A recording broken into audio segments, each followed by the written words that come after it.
এবার অভিষেক বন্দ্যোপাধ্যায়ের কালীঘাটের বাড়িতে পৌঁছালো পুলিশ। শালবনী থানার পুলিশ রয়েছে, সেই সঙ্গে বিশাল সংখ্যক কেন্দ্রীয় বাহিনী নিয়ে ঘটনাস্থলে রয়েছে কলকাতা পুলিশও। তবে কী কারণে তার বাড়িতে পুলিশ পৌঁছালো সেটা হলো, কিছুদিন আগে শালবনী থানায় একটা মামলা হয়।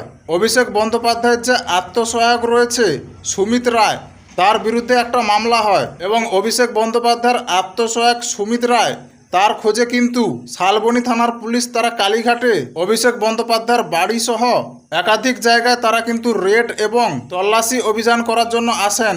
যখন তারা এসে পৌঁছায়, তারা গেটের তালা ভেঙে ভেতরে প্রবেশ করার পরবর্তীকালে তারা বাড়িতে রেড করে, তারপর তারা বাড়িতে তল্লাশি করে বেরিয়ে যায়। কিন্তু আসল যে মাল অভিষেকের আত্মসহায়ক সুমিত রায়, তাকে কিন্তু কালীঘাটের বাড়িতে খুঁজে পায়নি তারা। মানে তাকে কোথাও কৌশলগতভাবে লুকিয়ে রেখেছে মমতা ও অভিষেক।